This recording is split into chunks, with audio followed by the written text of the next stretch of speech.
It's September 30th, 2020, and something very unusual is happening in the NBA. The finals are tipping off in the autumn. Already strange enough, but what's even stranger is the matchup and the setting. On one side, the Los Angeles Lakers, led by LeBron James and Anthony Davis, surrounded by veterans chasing their rings, a juggernaut built for banners. On the other, the Miami Heat, officially just a fifth seed, with no superstar duo to lean on. Only Jimmy Butler, fearless and unrelenting, dragging a group of underdogs higher than anyone expected. The finals played out in empty gyms, sneakers echoing in silence, giant screens filled with virtual fans.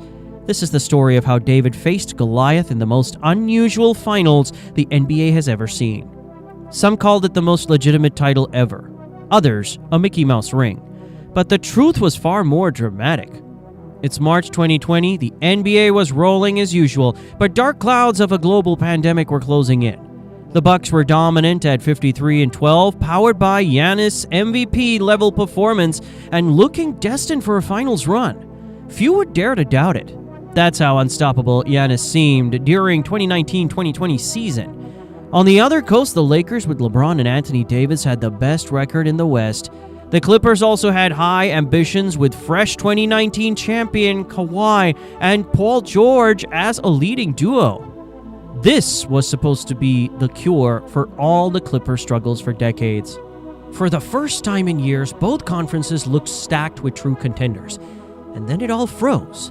On March 11th, Utah's Rudy Gobert tested positive for COVID-19, just a few days after jokingly touching every microphone at a press conference. Adam Silver suspended the season indefinitely. The NBA, a multi-billion-dollar machine that had played through wars, tragedies, and crises, stopped dead. Total shock across the league. What would happen next? Arena workers left jobless, TV deals hanging in the balance, billions in revenue at risk. Fans, players, coaches, no one knew if and when basketball would return. And here's the kicker. From that night on, the 2020 championship would carry a question mark. Could any title won after this chaos really count the same? 4 months later, the NBA set in motion a plan, a brave, creative, and risky plan. If the world wasn't safe for basketball, they would build one that was. The bubble. Disney World in Orlando became the epicenter. 22 teams moved into 3 hotels, with 7 practice courts and 3 arenas for games, sealed off from the outside world. Daily COVID tests, tracking bracelets, mandatory quarantine, all done to save the NBA season. It cost $190 million, with no guarantees. Nothing even remotely similar had ever been done before. And the question hanging over all of it, would this bubble crown the truest champion, or the most doubted one in NBA history? Some players opted out entirely, others came in reluctantly, fearing the toll on their mental health. The NBA tried to soften it with fishing ponds, barbershops, video games, even DJ sets, but nothing could replace real life. It was a surreal, unprecedented environment that set the stage for the strangest NBA finals ever, played in an empty gym and filled with unexpected twists and turns. On July 30th, the NBA returned. 8 seeding games decided on playoff spots and potential matchups. And without fans or travel, more strange things started to happen. Role players thrived and delivered stat lines like never before, and maybe never again.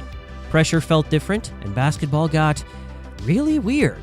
For example, Pacers forward TJ Warren, usually a role guy, exploded for 53 points in his opener and earned the nickname Bubble God. Damian Lillard went supernova, dropping 61 to drag Portland into the play-in games and earning Bubble MVP award. And the Phoenix Suns, written off months earlier, went a perfect 8-0. And as crazy as it sounds, still did miss the playoffs on a tiebreaker. These were just a few examples, but they made the road to the finals unpredictable. And at the same time, exciting, at least as much as it could be with a global pandemic in the background. In addition to those zero-to-hero runs, the visuals were surreal. Empty stands, virtual fans on giant screens, fake crowd noise piped into the broadcast, every sneaker squeak and trash talk line caught on microphones, coaches' voices echoing as if it were a practice gym. It felt less like the NBA and more like the world's most intense pickup game tournament. But this situation cut both ways. No travel fatigue, no crowd pressure, no home court edge. For some stars, it was a blessing, but for others, mental challenge. And once the playoffs began, the bubble revealed its true power. It didn't change players. It exposed them, creating unexpected finals runs and building reputations. The first round gave us some sparks. Both number 1 seeds dropped Game 1, the Bucks to the Magic and the Lakers to the Blazers. For a moment, it felt like anything could happen. But aside from Portland's early exit, after their red-hot seeding run, the field settled into the 8 best teams who would carry the bubble's strangest playoffs forward. From there, the paths of our 2 main characters, Miami and LA, couldn't have been more different. For the Lakers, the mission was clear. A roster built around LeBron James and Anthony Davis, with battle-tested veterans like Rajon Rondo and Dwight Howard, wasn't assembled for moral victories. It was championship or bust. Miami?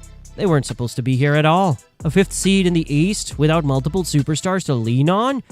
Every round was a hill they were not expected to climb. They started with Indiana, swept out of the way behind Jimmy Butler's toughness and Bam Adebayo's versatility. But it was just a warm-up. Then came Milwaukee, the league's best team before COVID, led by back-to-back MVP Giannis Antetokounmpo.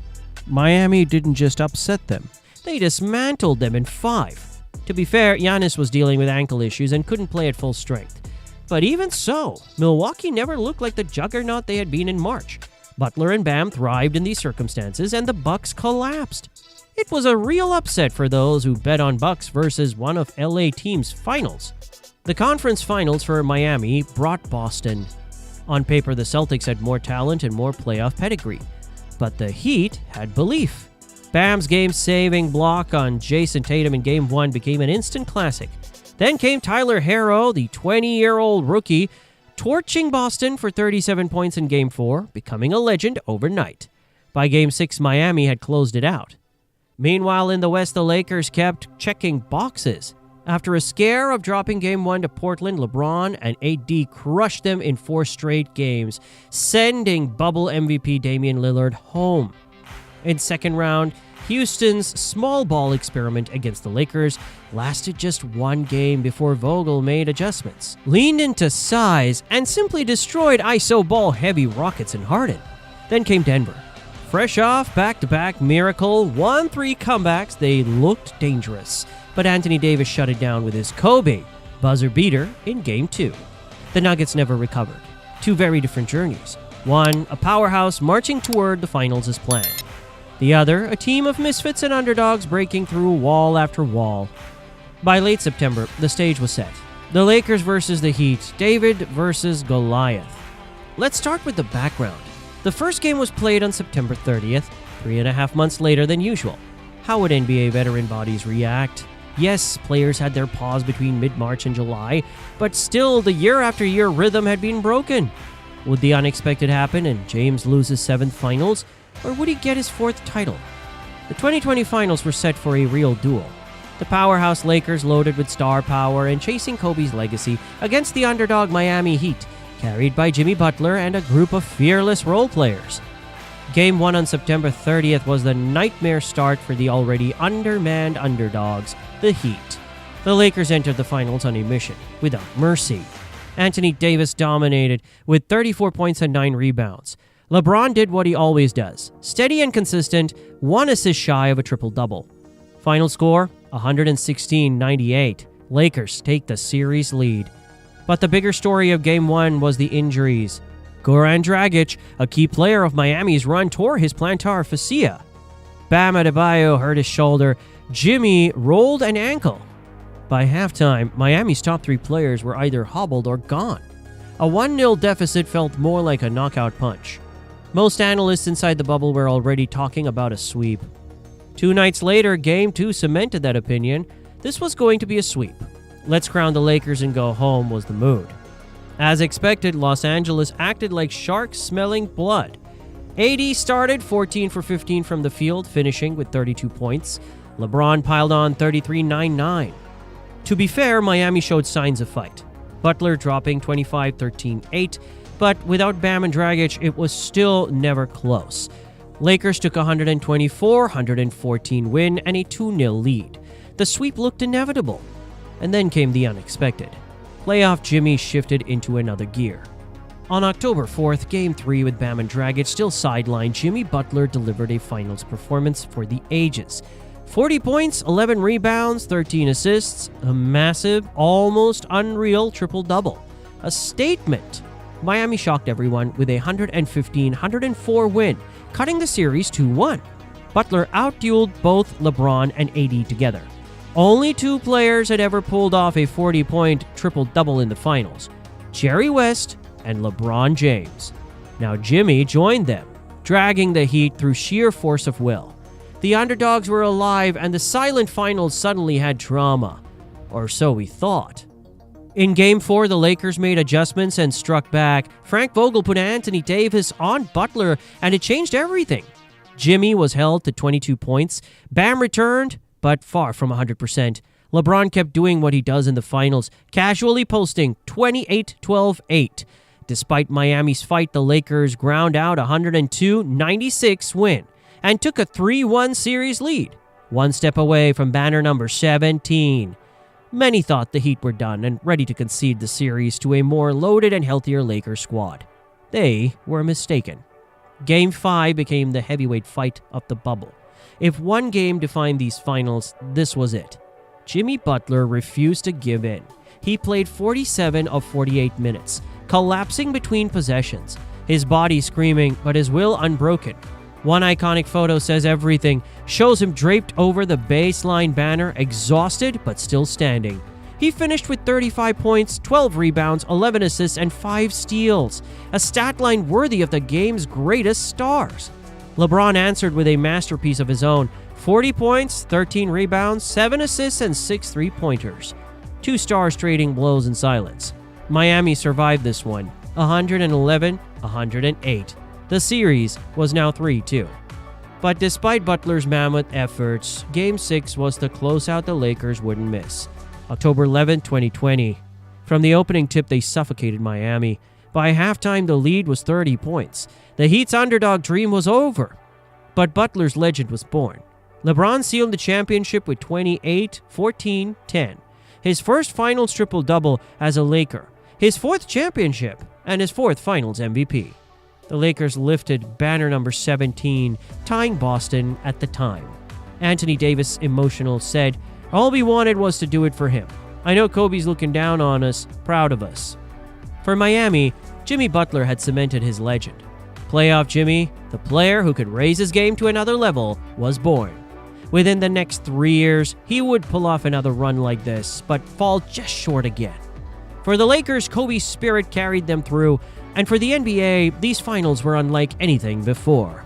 Played in silence, but destined to live in the history books forever.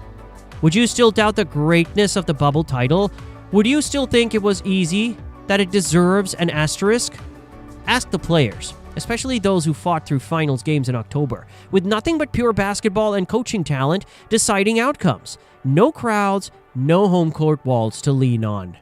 Now it's your turn. Drop a comment with your take. How do you value the 2020 title run? And don't forget to hit that like button, subscribe to Basket Grinders, and stick around because we dive into the finals that shaped basketball history every week.